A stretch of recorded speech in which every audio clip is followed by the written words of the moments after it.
যেইখানে চুলের কোনো প্রয়োজন নেই সেইখানে এক গাদা চুল। তো হ্যালো দাদারা, কি অবস্থা? আপনাকে ভালো আছেন সবাই? আজকে আপনাদের সামনে চলে এসেছি নতুন একটা লড়াচড়া ভিডিও নিয়ে। তো তাই বলছি, ভিডিওতে একটু খিস্তি থাকতে পারে, গুরুজনরা একটু দূরে থাকুন, বাচ্চারা একটু দূরে থাকুন, কারণ এই ভিডিওটা আপনাদের জন্য না, এখন স্কিপ করে দেন। এই ভিডিওটা শুধু 20 বছরের প্লাস যারা আছেন তারাই দেখবেন। অবশ্যই কানে হেডফোনটা লাগিয়ে নেবেন। আর এই ভিডিওটা শুধু এন্টারটেইনমেন্টের জন্য বানানো, তাই কেউ সিরিয়াসলি নেবেন না। তাই আর বেশি বালপাক না করে শুরু করা যাক আজকের ভিডিও।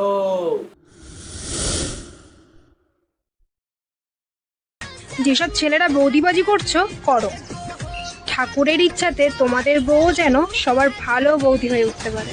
বলছি বৌদি, সেটা আমার কথা বলো না, সেটা তোমার কথা বলো। কারণ ভগবানের আশীর্বাদ লাগবে না তোমার বৌদি হওয়ার জন্য, কারণ একটা বৌদি হওয়ার জন্য যা যা দরকার সবই তোমার শরীরের ভিতরে আছে। ভালো বৌদি হতে পারবে, সমস্যা নাই। সঠিক বলেছেন। পৃথিবীর সব থেকে অপ্রয়োজনীয় জিনিস কি জানো? नहीं। ছেলেদের দুধু। হ্যাঁ বুঝলাম, ওটা আমাদের অপ্রয়োজনীয় জিনিস, ঠিক আছে, কিন্তু তোমাদের প্রয়োজনীয় জিনিস কি? তোমার তো প্রয়োজনীয় জিনিস হচ্ছে তোমার দুধ। কারণ হচ্ছে ওটা না থাকলে তো তুমি ভিডিও বানাতে পারতে না, কারণ তোমার বুকের চেয়ে তোমার দুধের দিকে মানুষ বেশি দেখে। अरे कहना क्या चाहते हो? না জানি কার বয়ফ্রেন্ডকে বিয়ে করব, মাফ করে দিস রে বোন। বলছি দিদি, অন্যের বয়ফ্রেন্ডের দিকে না তাকিয়ে নিজের ভূগোল তলার দিকে একটু তাকাও, তাহলে সারা জীবনের জন্য বিয়ে করার শখ মিটে যাবে। बड़ा हरामी हो बेटा। चॉकलेट देने वाला तो मुझे बहुत मिल गए, लेकिन अब मुझे लॉलीपॉप देने वाला चाहिए। বলছি দিদি, এই বয়সে চকলেটে আর কিছু হবে না, চকলেট ফ্লেভার লাগবে। আর ওই চকলেট ফ্লেভার সরিয়ে নিলে অবশ্যই তুমি ললিপপও পেয়ে যাবে।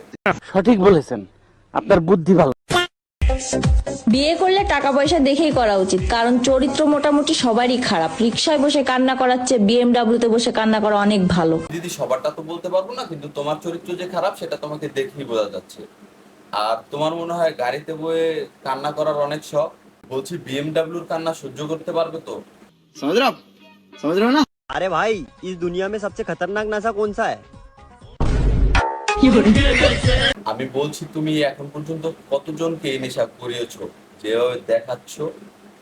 আমি বলুম না, আমার শরম করে। আমার জীবনটা না প্যান্ডেলের রকম, উপরটা চকচকে আর ভিতরে বাঁশে বাঁশ। বলছি দিদি, জীবনে তো অনেকগুলা বাস খেয়েছো, যেখান থেকে অনেকগুলা বাস গেছে, ওই জায়গাটা কি ঠিক আছে? যদি ঠিক না থাকে তাহলে অবশ্যই গিয়ে ড্রেসিং করে নিয়ে আসো। যাও। বলেন কি?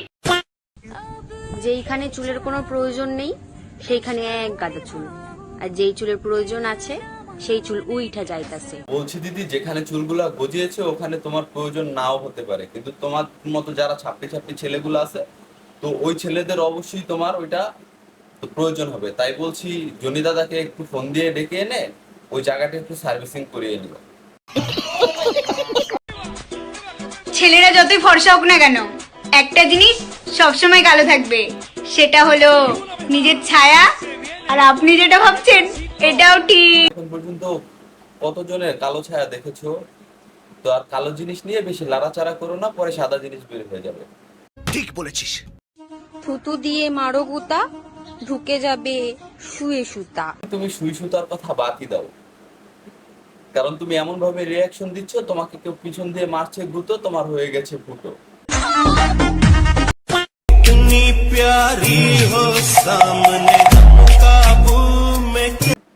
দূর মারা দিদি, যেভাবে ছান করছে মনে হচ্ছে আমার এখনই বাথরুমে যেতে হবে। বলেন কেন বাথরুমে যেতে হবে সেটাই ভাবছো তো? আরে ভাই, স্নান করতে।